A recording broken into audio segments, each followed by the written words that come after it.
Bismillah ar-Rahman ar-Rahim. Assalamu alaikum, dear viewers. Welcome to this fifth and final session on variant readings. So, in this last episode, we will be discussing some of the questions that have arisen on Ustaz Ghamidi's view, and we will take them one by one. So, the first of these questions is that there are people who claim that the variant readings are mutawatir, they have concurrent transmission. And Ustaz Ghamidi says that this claim is not true, and he's not the first one to say that this is not true. There is a very large number of people in the past authorities, amongst the past authorities, who are of the opinion that these qira'at, these variant readings, are not mutawatir, they don't carry concurrent transmission. So, in this regard, he cites Zarkashi and, of course, the famous compiler of various opinions on Quranic sciences. Zarkashi is someone that everyone acknowledges.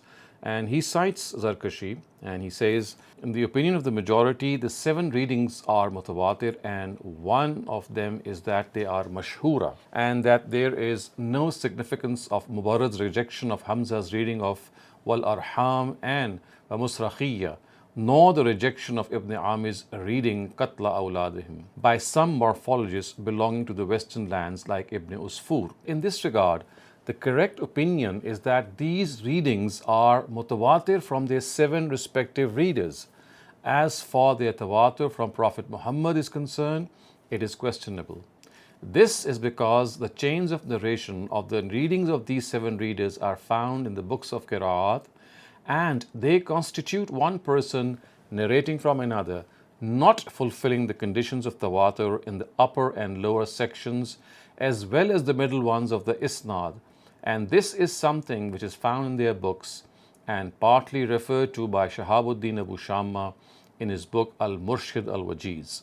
So this is how Ustaz Ghamidi answers this objection, or this view. In fact, he says that it's not correct that these readings are mutawatir. They are certainly not mutawatir, they are ahad, and a person, an authority like Zarkashi himself has pointed this out. The second question that has arisen is that in history it is said that there are areas in which these qira'at were read, and because these areas, for example, Ibn Kasir's qira'at was read in Mecca, and Asim's and Hamza and Kasai's qira'at was read in Kufa, and Nafi's qira'at was read in Medina, and so on and so forth. He says that if this is the case, then it seems that there were areas within the Muslim empire who boasted of these qira'at.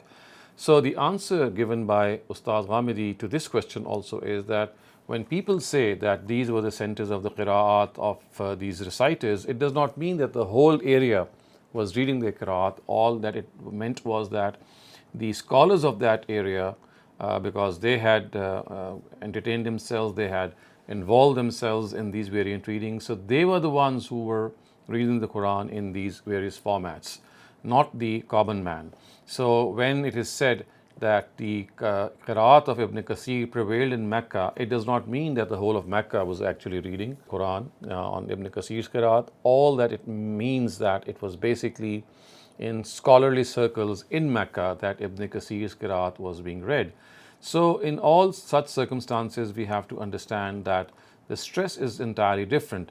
In this regard, it might be useful to see a chart that actually tells us that how the spread had taken place, and the main reader of each area, and each reader had 2 students ascribed to him. You can see the details. So basically it is the same as I've just discussed. So basically these 7 readers, they all, when it is said that they read the Quran, or these areas were on the reading of these people, it does not mean that the whole of that area, for example, recited a particular qira'at. It only means that the scholars, the ulama of those or the clergy of those cities, they recited or they read these qira'at. As far as the common man is concerned, he read the qira'at amma. And the reason for this is that there is no history that in which we can say that these qira'at, which of course are no longer in those regions. So all these regions today, they have followed the qira'at al-amma, and we don't have any history which tells us that these qira'at were actually exterminated. They were washed away, or they were just driven away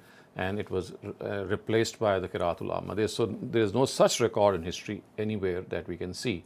So this clearly tells us that it is the scholarly circles that are being talked about. The third question is regarding Nafi's Qira'at, which is actually found in practice in North Africa. It is something, of course, that can raise a question that how come a different Qira'at is being practiced or being read as the Quran in almost 11 countries in North Africa, and Nafi's Qira'at is one of them, and from him, Qalun and Warsh, two students who have transferred it to different countries as well, and that Qira'at is being read on their reading. So now in this case we have to understand that this Qira'at of Nafi actually was established by a royal decree in the 3rd century of Hijrah. And so we know that Imam Malik's fiqh basically prevailed in North Africa, Imam Malik. And because Imam Malik, his teacher was Nafi himself, so people thought at one time that since they are following the fiqh of Imam Malik, so they should also follow the Quran that Imam Malik used to follow. And because Nafi was Imam Malik's teacher, so they should follow Nafi's Qira'at. So this is the history.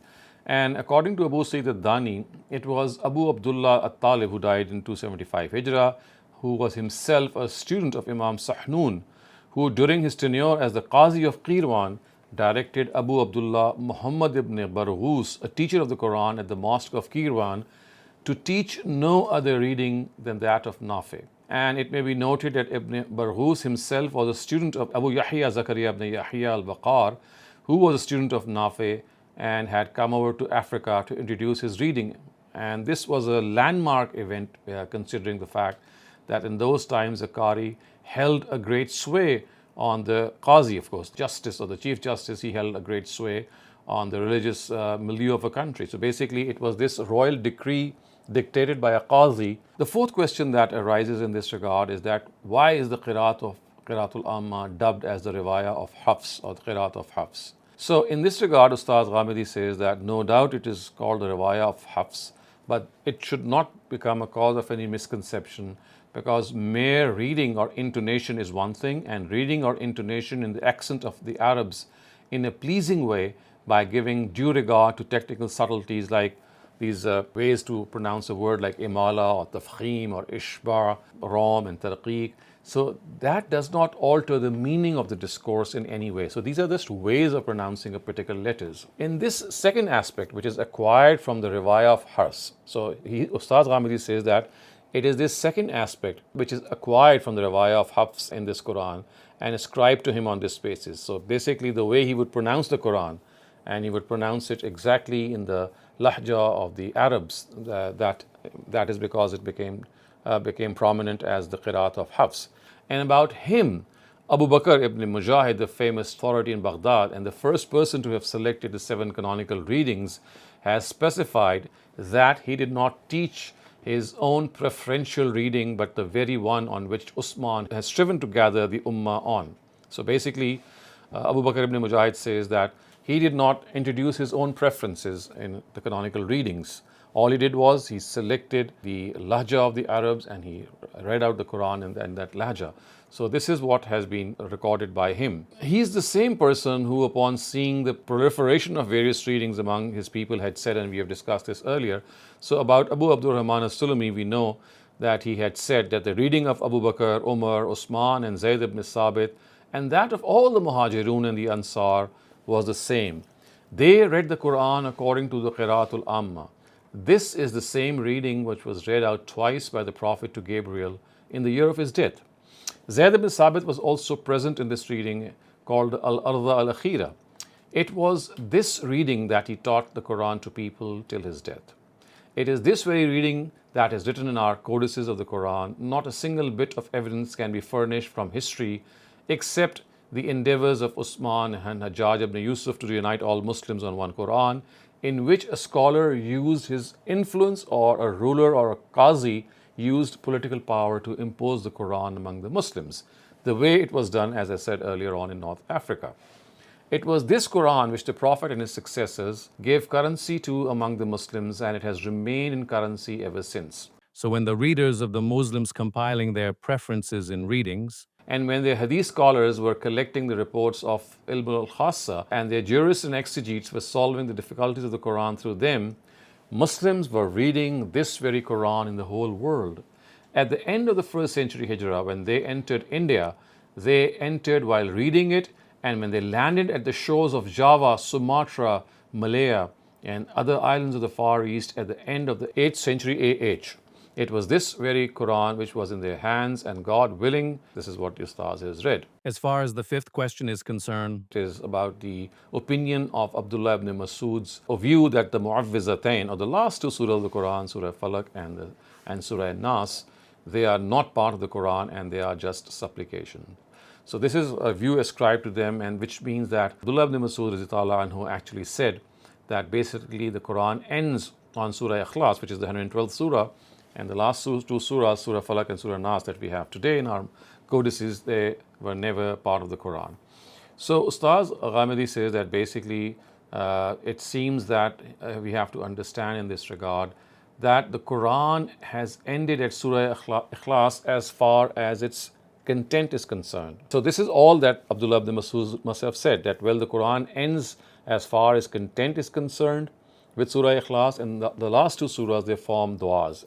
This is probably what he might have said, but the narrators mixed up his view and they ended up saying he did not regard the last two surahs to be part of the Quran. As far as the sixth question is concerned, the meaning of the word jam in Surah Qiyamah, verse 16, which says, Inna alayna jam'ahu wa Qur'ana. Ustaz Ghamidi says that people have translated this as collection of the Quran in the heart. And so therefore they think that the word collection or jam, as is mentioned in this verse of Surah Qiyamah, it actually refers to memorization of the Quran. To this, Ustaz Ghamidi says that although the word jama is not commonly used for memorization, but in case, yes, there are instances in which may be used, but then there must be some concomitant indication. And for this, he says that, for example, if the ma'ruf meaning was not to be accepted and it actually meant memorization, then something that indicated like this must have been present. For example, jama fi sadrik, that in alayna jama hu fi sadrika, O Prophet, we will collect it in your heart. The fi sadrika, or your heart, in your heart, should have been present on that occasion in Surah Qiyamah's verses. Otherwise, it would mean that the Quran was actually revealed on different occasions and different installments, and later on it was brought together, and it does not refer to memorization as has been generally accepted. So with this, he actually has answered the main questions regarding this whole issue. And as we can see that in these 5 installments, I have tried to summarize his view and how he brings up the whole premise, and then of course posits his own opinion and gives reply or answers to the critique that has risen on his view.